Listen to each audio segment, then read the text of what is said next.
Arrive en 2003 le fameux projet dit culturel, commandité par la ville de Assès-Saint-Cloud. À quoi ressemblait-il?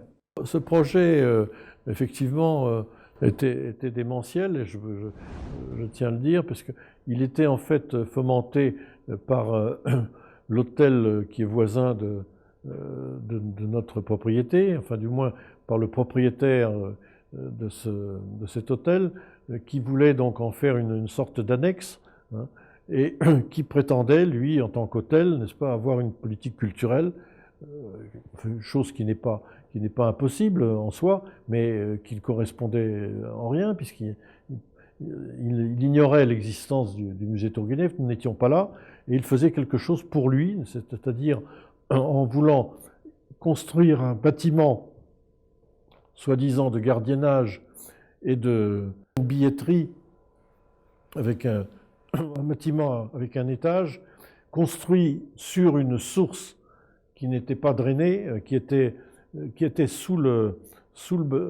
être sous le bâtiment, hein. Ceci était contraire donc, à ce qu'on peut faire dans le domaine du patrimoine. Donc, ceci était démentiel. Alors, notre association et moi-même, nous nous sommes battus et nous continuons toujours à nous battre pour que ce projet ne soit pas réalisé. Nous sommes allés en justice, n'est-ce pas, jusqu'au Conseil d'État, n'est-ce pas, et nous avons perdu absolument tous les procès, n'est-ce pas, tous les procès, mais étant donné l'obstination que nous avons mise, et nous serions allés jusqu'à la Cour européenne des droits de l'homme, le maire a finalement abandonné son action qui visait justement à déformer, à défigurer, dénaturer cette propriété. C'est une victoire. Je trouve que c'est une victoire. Notre obstination l'a emporté sur ce projet qui n'en était pas un, enfin qui était un projet immobilier tout simplement, mais qui ne voulait pas dire son nom, n'est-ce pas? C'est ceci que je reproche aux gens qui fomentaient. Bon, d'accord, vous voulez construire, dites que vous voulez construire, mais non, ils ne construisaient pas, ils restauraient la villa qu'ils n'ont jamais restaurée. Donc les faits ont montré le contraire de ce qu'ils prétendaient. La ville prétendait qu'elle restaurait la Villa Viardot. La Villa Viardot n'est toujours pas restaurée. Le projet était était rattaché à la construction de l'immeuble en question. Alors comme l'immeuble en question était contesté par l'association des Amis de Tourguenieff et contesté en justice, la ville effectivement ne pouvait pas construire l'immeuble, mais elle ne pouvait, disposant, paraît-il, d'un mécène, hein, ce mécène n'a pas voulu restaurer la Villa Viardot, ce qui est dommage, puisque elle est vraiment en très mauvais état actuellement, et malheureusement, je ne sais pas quel sera son avenir. 2013, c'est-à-dire un petit peu la fin de ce projet, le musée Tourguenieff a célébré ses 30 ans d'existence. Quel bilan peux-tu faire? Eh bien, ce bilan, il a été concrétisé par une grande exposition dans cette pièce, puisque je dis grande, puisque nous avons montré une grande partie des manifestations qui ont eu lieu pendant 30 ans, hein, c'est-à-dire au moyen d'affiches, hein, parce que chaque manifestation avait une affiche, et nous avons eu une cinquantaine d'affiches retraçant les expositions au musée, les concerts qui ont eu lieu au musée et à la Villa Viardot, les colloques internationaux également, il y en a eu 16, c'est pas rien, hein, où vraiment toute la société européenne avait son mot à dire, enfin jouait un rôle. Hein. Tout cela a été bien montré dans cette salle pendant 2 jours seulement. C'est une exposition très brève, mais sur laquelle je me propose de faire un cahier, justement un de ces cahiers qui, je le précise, compte déjà 6000 pages à lire, n'est-ce pas? Il y a 30 cahiers qui ont paru, et ce trentenaire était quelque chose de très important pour moi et pour tout le monde, puisque on dit 30 ans, bon, ils sont chez eux. Hein, nous avons un droit de séjour dans cette maison, mais vis-à-vis des services officiels, tant que nous n'aurons pas de bail proprement dit, nous ne pourrons pas prétendre devenir musée de France. Et même maison des illustres, hein, puisque la maison des illustres, le maire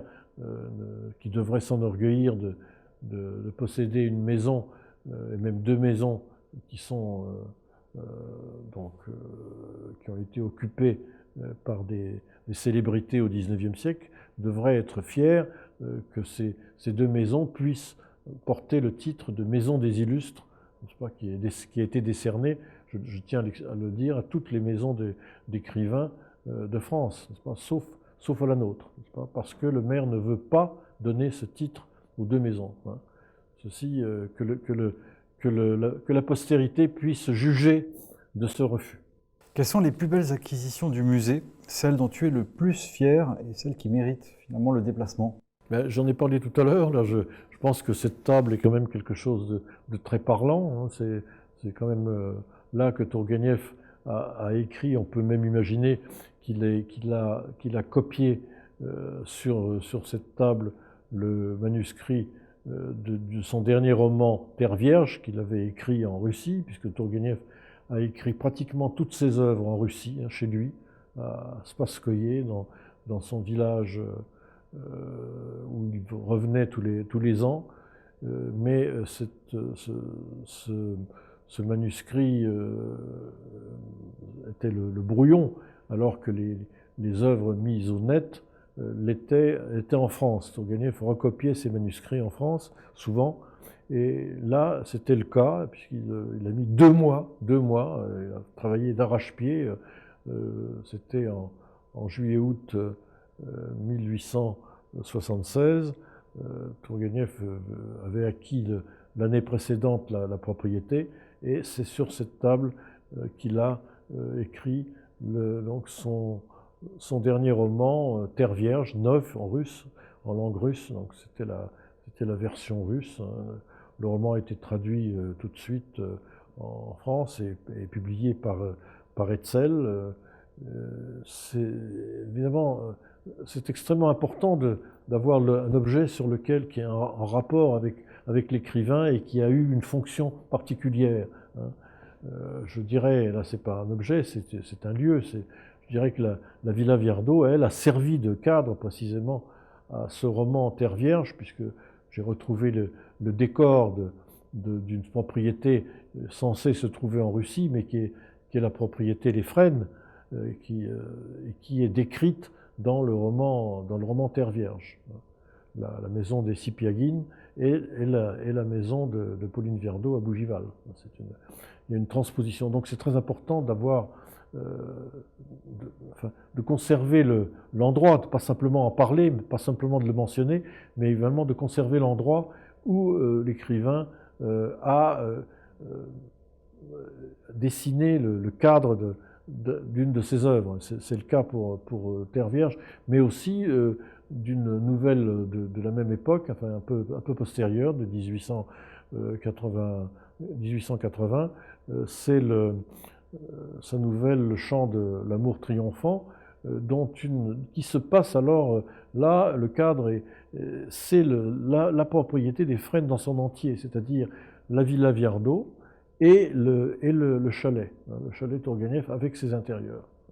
Alors ça, c'est extrêmement important, je pense que quand il s'agit comme c'est le cas, d'une maison d'écrivains, de retrouver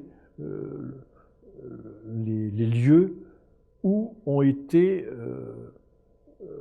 qui ont servi de théâtre d'action, n'est-ce pas, à une nouvelle, c'est le cas du Chant de l'amour triomphant, ou même à un roman, c'est le cas du roman Terre Vierge. Alors, il y a un autre objet, il y a aussi certainement le piano, qui est un instrument vivant.